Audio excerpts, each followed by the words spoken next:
Hello बच्चों, नमस्कार। मैं मनु राठी, आप मुझे देख रहे हैं मनु राठी यूट्यूब चैनल पे। बात करेंगे मध्य प्रदेश में निकली है एक बड़ी शिक्षक भर्ती, उसकी सारी एलिजिबिलिटी, सारी चीज़ों को लेकर आज बात करेंगे। तो भाई हमारा क्या है, एमपी टेट वर्ग 3 चयन परीक्षा नोटिफिकेशन आउट हो चुका है। योग्यता क्या है, पद क्या है, पैटर्न क्या है और अन्य राज्य क्या आवेदन कर पाएंगे क्या, सारी बातों की सारी बारीकियां इस वीडियो में आपकी क्लियर हो जाएगी। तो वीडियो को लाइक और चैनल को सब्सक्राइब कर दीजिएगा। बेटा जी देखिए, इस तरीके से ये आपका एडवर्टाइजमेंट है, ठीक है। इसमें मेन बात क्या है वो मैं आपको बता देती हूँ।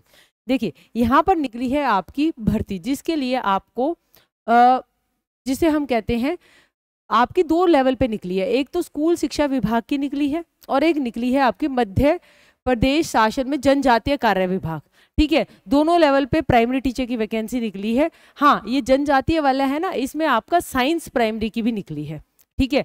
तो भाई यहाँ पर आपका क्या है कि आप ऑनलाइन तरीके से आवेदन कर सकते हैं 18 जुलाई को, ठीक है। लास्ट डेट जो है भाई वो आपकी 1 अगस्त है, ठीक है। संशोधन जो है वो आप 18 जुलाई से कर सकते हैं। 6 अगस्त तक आपका कोई हमने गलत चीज़ भर दी है उसको ठीक कर सकते हैं 6 अगस्त तक। भाई संभावित यानी परीक्षा के लिए आपके लिए बहुत ही कम समय है। 31 अगस्त 2025 रविवार से परीक्षा स्टार्ट हो जाएगी। सीबीटी मोड में होगी, कंप्यूटर बेस्ड ऑनलाइन तरीके से ये परीक्षा होगी। अगर भाई सीधी भर्ती है तो पदों के लिए आपको आवेदन करना है तो एक अनारक्षित यानी जनरल वाला 500 रुपये, केवल मध्य प्रदेश के मूल निवासी, अनुसूचित जाति, एससी एसटी, अन्य पिछड़ा वर्ग, ईडब्ल्यूएस, दिव्यांग अभ्यर्थियों के लिए 250 रुपये, ठीक है। अब आगे अगर हम बात करें तो भाई आपका 31 अगस्त को एक हो गई भाई आपकी प्रथम फर्स्ट लेवल पे जो आपकी परीक्षा होगी यानी फर्स्ट शिफ्ट में, वो होगी भाई आपकी 10:30 से 12:30 यानी 2 घंटे। सेकेंड शिफ्ट में होगी भाई वो होगी आपकी 3 से 5 बजे। सीबीटी मोड में होगी और नॉर्मलाइजेशन होगा। नॉर्मलाइजेशन का भी इन्होंने फॉर्मूला दे दिया है, ठीक। अब यहाँ पर अगर हम बात करें, ये आपकी टिप्पणियां हैं। इन टिप्पणियों में भाई एक इंपॉर्टेंट बात है, वो ये बात है कि सभी कैंडिडेट्स का मध्य प्रदेश राज्य के रोजगार कार्यालय में जीवित पंजीयन होना अनिवार्य है।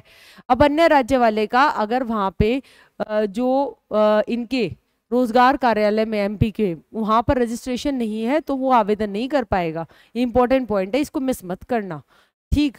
और देखिए यहाँ पे सीटेट वाला नहीं भरेगा, यहाँ पे एमपी टेट वाला भरेगा, ठीक है। और एच टेट नहीं चलेगा, सी टेट नहीं चलेगा, एमपी टेट चलेगा। अब यहाँ पे हम बात करें, स्कूल शिक्षा विभाग में आपके 10,150 पदों के लिए वैकेंसी निकली है, ठीक है। जो स्कूल शिक्षा विभाग नॉर्मल वाले जो है, वैसे जनजातीय वाले भी नॉर्मल ही है, मगर ये है कि वो कुछ स्पेशल हो जाते हैं। जैसे बिहार में निकलती है एक नॉर्मल वाली और एक वहाँ पे अनुसूचित वर्ग वाले स्कूल जो होते हैं, तनख्वाह दोनों को सेम मिलती है, मगर ये जनरल वालों में आप सारे के इधर उधर ट्रांसफर हो सकता है, तो ये थोड़ा ज़्यादा बेटर होते हैं। अब यहाँ पे हम बात करें तो भाई यहाँ पर मेन बात ये है कि आपका पात्रता परीक्षा जो कि 2020 एमपी टेट और 2024 में किया गया, जिसने उत्तीर्ण किया है और वो एलिजिबल पाए गए हैं वही आवेदन कर पाएंगे। साथ ही साथ भाई आपका क्या होना चाहिए कि आपका कम से कम 50% मार्क्स के साथ हायर सेकेंडरी या समकक्ष तथा प्रारंभिक शिक्षा में 2 वर्ष का डिप्लोमा या स्पेशल एजुकेशन में 2 साल का डिप्लोमा या उसके इक्विवेलेंट, या फिर आपने कम से कम 45% हायर सेकेंडरी में कर रखे हो एनसीटी 2002 के अनुसार, ठीक है। और 2 वर्ष का जो है टीचिंग का डिप्लोमा हो। पहले 45% पे करा लेते थे 2002 से पहले, इसलिए एलिजिबिलिटी उस टाइम 45% रहती है। अब तो भाई 50% वाले ही ज़्यादातर नए बच्चे हैं, ठीक है। कम से कम 50% मार्क्स के साथ उसका समकक्ष तथा बीएलएड कर रखा हो, या फिर आपने ग्रेजुएशन कर रखी हो, 2 साल का डिप्लोमा, ठीक है, प्रारंभिक शिक्षा में कर रखा हो, एलिमेंट्री एजुकेशन में, ईटीई, जेबीटी, डीएलएड, बीटीसी, वो सारे, तथा इसमें समकक्ष, ठीक है। अब यहाँ पर जो है आपका, अगर किसी की यहाँ पे 50% नहीं हो रहे और यहाँ पे स्नातक है और साथ में 2 साल का बीटीसी है तो वो आवेदन कर पाएगा, ठीक है, इस वाले पॉइंट के तहत, ठीक। अब आगे अगर हम बात करें तो भाई आपकी न्यूनतम एज, मिनिमम एज 21 है और मैक्सिमम एज काउंट होगी आपकी 1 जनवरी 2025 तक, ठीक है। पुरुष के लिए भाई 40 ईयर्स है, मध्य प्रदेश की मूल या स्थानीय निवासी महिला के लिए 45 एज है। तो एज तो भाई यहाँ पे अच्छी खासी है, ठीक है, राज्य स्तर की भर्तियों में होती है एज ठीक ठाक। अब प्राथमिक शिक्षा का वेतन हाँ जी, पैसे की बात, तो भाई आपका 25,300 प्लस आपका डीए, डियरनेस अलाउंस, महंगाई भत्ता, ठीक है। इसके बाद अगर हम बात करें आपका शिक्षक चयन परीक्षा में अहर होने के लिए न्यूनतम अंकों का प्रतिशत निम्न अनुसार होगा, ठीक है। 45% भाई मिनिमम रहेगी, ठीक है। और अन्य ये SC ST OBC इन सब के लिए, और अन्य के लिए भाई जनरल वाले को एटलीस्ट 50%, ठीक।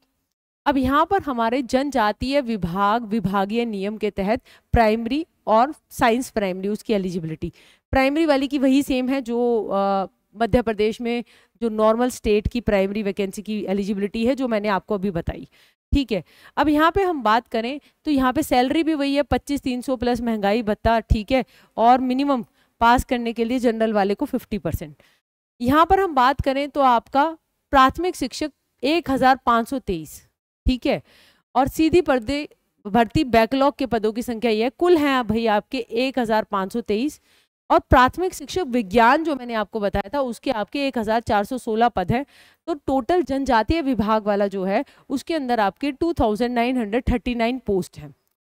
आगे अगर हम बात करें तो प्राथमिक शिक्षक विज्ञान हेतु भाई क्या है, कम से कम 50% अंकों के साथ हायर सेकेंडरी हो, विज्ञान संकाय के साथ यानी कि साइंस स्ट्रीम के साथ या समकक्ष, तथा 2 साल का जो है डिप्लोमा हो, डिप्लोमा स्पेशल एजुकेशन या एलिमेंट्री एजुकेशन वाला, ठीक है। या फिर आपने 4 साल का BLED कर रखा हो, ठीक। अब यहाँ पर अगर हम बात करें कि भाई आपका आवेदन करने की तिथि वगैरह मैंने आपको सारी बता दी है, ठीक है। आपकी जो जनरल वाले हैं उनको अगर वो पद भर रहे हैं, ठीक है, तो 500 रुपये, ठीक है। और बाकी वालों के लिए भाई आप मूल निवासी हैं जो MP वगैरह के, OBC SC, तो उनके लिए तो 250 है, ठीक। एक आपका चार्जेस भी लगेंगे यहाँ पे इनकी वेबसाइट पे भरने के लिए, तो वो 60 है अगर आप कियोस्क के माध्यम से भरते हैं, अगर उसके माध्यम से नहीं भरते तो 20 रुपीज़ है। अब यहाँ पर आपकी ये जो है आपके ऑनलाइन परीक्षा हेतु संभावित परीक्षा शहर है जो आपको चुनाव करना पड़ेगा अभी आवेदन करते वक्त, मगर अगर वहाँ बहुत सारे कैंडिडेट हो जाते हैं तो ये रैंडमली किसी और शहर में भी आपका परीक्षा करवा सकते हैं। हालांकि शहरों के नाम है अनूपनगर, भोपाल, इंदौर, जबलपुर, खंडवा, नीमच, उज्जैन, सिद्धि, सतना, सागर, रीवा और रतलाम, ठीक। अब परीक्षा का पैटर्न क्या है, देखिए परीक्षा 12 तक के जो है आपकी लेवल तक के क्वेश्चन जाएंगे, जहाँ पे Hindi 15 question 15 marks, English 15 question 15 marks, maths 20 question 20 marks, science 30 marks, ओ भाई इतने ज़्यादा, 30 क्वेश्चन 30 मार्क्स, सामाजिक सोशल साइंस 20 क्वेश्चन 20 मार्क्स और कुल 100 मार्क्स। CDP नदारत, मतलब इन्होंने भी बिहार वाला काम कर दिया है। Child development and psychology, pedagogy उसको पूछा ही नहीं है, मनोविज्ञान को, अरे हम जैसों का क्या होगा, ऐसा क्यों, ठीक है। नहीं भाई गलत बात है, ये तो पूछना चाहिए। अगर आप शिक्षक भर्ती चयन परीक्षा करा रहे हैं तो इसका आंकलन मस्ट है, ठीक है। कहाँ क्या कर रहे हो ये, ठीक है। अब वो नहीं पूछ रहे हैं, ठीक है, जिससे मैं मायूस हूँ, ठीक। हालांकि मैं आपको सिलेबस बता देती हूँ, ठीक, कि क्या रहेगा सिलेबस, क्योंकि देखिए ऐसा नहीं है कि मैं पढ़ाती हूँ इसलिए मैं बोल रही हूँ ये बात। देखिए शिक्षक भर्ती एप्टीट्यूड होना चाहिए आपको, अगर कि बच्चों को किस तरीके से पढ़ाना है। विषय वस्तु का ज्ञान बहुत ज़रूरी है, मगर साथ के साथ एक शिक्षक के लिए बहुत ज़रूरी है कम्युनिकेशन, टीचिंग स्किल्स, साथ के साथ जो नवीन इनोवेशंस है, पेडागोजीज है, उसका ज्ञान उसको है या नहीं, ठीक है।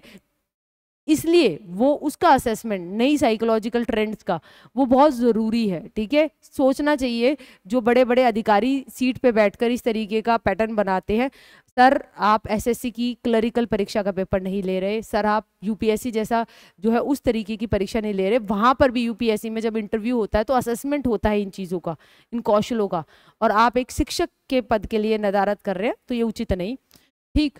अब यहाँ पर मैं आपको ये बता देती हूँ भाई, ये सिलेबस देख लेना, ये बाकी सिलेबस जो है वो मैं टेलीग्राम मन्नू राठी पे शेयर कर दूंगी, आप देख लीजिएगा भाई। यहाँ पे पूरा डिटेल में सारा सिलेबस है, आप देख सकते हैं। Mensuration, coordinate geometry, surface area, ठीक है। तो भाई सिलेबस, और यहाँ पर यूनिट 12 पूरा स्वपोषी वगैरह, पादपोषी, ढंग से पूरी डिटेल में साइंस है, तो ध्यान से पढ़ लो, ज़्यादा टाइम नहीं है। क्वेश्चंस को ज़्यादा ध्यान रखिएगा, NCERT पे ध्यान दीजिएगा, राज्य की जो किताबें हैं, ठीक है, उनको SCERTs को ध्यान से पढ़िएगा।